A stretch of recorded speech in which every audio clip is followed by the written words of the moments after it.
सदोदित लक्ष्मीच आपल्या घरी चालण्यासाठी तत्पर होते. असाच मनोमनी भास होतो. स्त्री जीवन 3 रूपाने नटलेले आहे. मुलगी, पत्नी आणि माता. आई वडिलांच्या पवित्र दृष्टीला जन्म झाला, लहानाची मोठी झाली आणि योग्य वयात एका क्षणी अमृतनगरीचे राजगत राजा रत्नाकर यांच्याशी थाटामाटात विवाह करण्यात आला. सप्तपदी चालली. तेव्हा ब्राह्मणांच्या साक्षीने त्या दिवशी या पवित्र उंबरण्याचा माप मी ओलांडला. त्या दिवसापासून पतीस परमेश्वर मी माझ्या जीवनात मानले.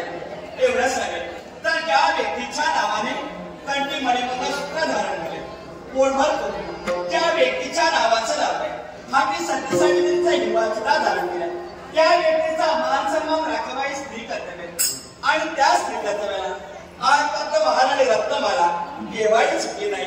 परमेश्वराच्या कृपा आशीर्वादाने पूर्वजांच्या पूर्व पुण्याईनं खरोखरच मुलगी आणि पत्नी 2 रूपांची सहज पूर्ण झाली. परंतु एक स्त्री पूर्णत्वाला केव्हा जाते? ज्यावेळी ती आई होते त्याच वेळी. आणि जोपर्यंत एक स्त्री आई होत नाही तोपर्यंत ती स्त्री कधी पूर्णत्वाला जात नाही.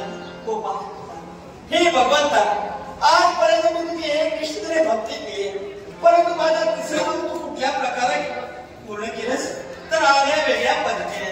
आणि आपल्याला सनातन हे प्रत्येक राजकारणाचं कर्तव्य आहे आणि तेच कर्तव्य आज आमच्या प्रतिभा परमेश्वराने साध्य केले. कारण ज्या बाळ वैष्णवाने आज लहानाची मोठी केली, चंद्राच्या कलिकेप्रमाणे लहानाची मोठी झाली, योग्य वयातही आली, त्या बाळाला आज सनातनाचं कर्तव्य एका राजकारणाने केले. जन्माची आई नाही पण कर्माची आई मी बनली. परंतु बाळ वैष्णव जसजशी आमच्या राज्यात मोठी होऊ लागली, खरोखरच लक्ष्मी आमच्या मुली नांदू लागली असा बाजारा. का कोण जाणे, वर्षामागनं वर्ष लोटली, महिन्यामागनं महिने जरी लोटली असतील तर या राजगादीला वारस देण्याचं कर्तव्य आम्ही केलं नव्हतं. आणि म्हणूनच तिच्या पायगुणाला का होईना आज चाहून लागले ते मी आई होण्याची. आणि खरोखरच स्वर्गात मोठं उगल्याचा भास आज माझ्या मनात होऊ लागला. माझ्या मनातील प्रीत खऱ्या अर्थानं आज हसू लागले, आज हसू लागले.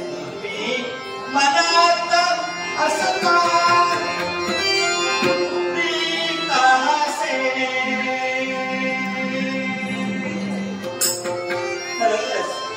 मी मनात असं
say